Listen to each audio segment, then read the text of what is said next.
andai gue nggak tahu gitu, mungkin hidup gue lebih enak gitu.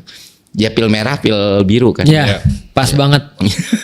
itu sebenarnya Itu tadi bagus. kuncinya pada survival tadi sih. Iya. Karena kan otak itu kan untuk survive. Artinya kalau misalnya kita misalnya ya nggak belajar, mungkin kita akan lebih bahagia mungkin.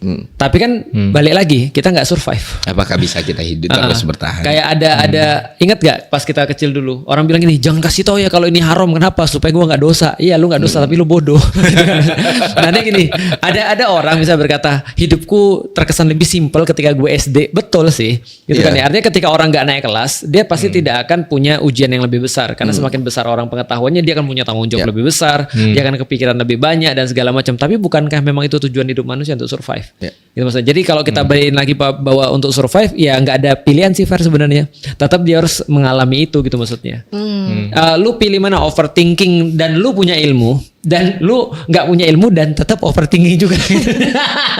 Ya menarik itu misalnya kayak pelajaran agama dasar lah. Iya. Misalnya syarat wajib sholat gitu. Orang yang udah diwajibkan sholat akhir balik ini ya segala macam, dan selalu ada poin setelah sampai Islam padanya gitu. So kebenaran Islam, syiar Islam, pengetahuan Islam kepadanya gitu.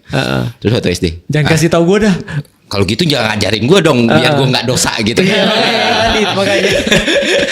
Nah, yang menarik lagi adalah masalah ini ya, soal kita kan balik ke neuroscience lagi ya, masalah soal kebahagiaan. Kebahagiaan itu kan emang nggak didesain di otak manusia sebenarnya. Kan? Dan nggak didesain di kehidupan manusia. Iya, kayak bahagia. Apakah manusia memang harus bahagia? Bahagia itu kan beda dengan rasa sakit dan sedih yang bisa bertahan lama ya. Bahagia itu kayak letupan gitu. Selesai. Buat kita bahagia selesai, besoknya kita harus nyari craving kebahagiaan baru lagi atau buat lagi dia datang sebentar hilang. Jadi untuk jadi indikator malah bahaya.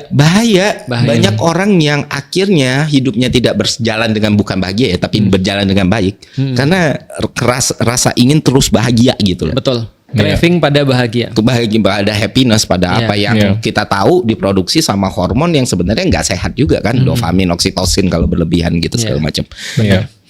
Itu salah satunya terjadi sama diri gue sendiri gitu loh. Gue udah kena di salah satu aspek gitu kan.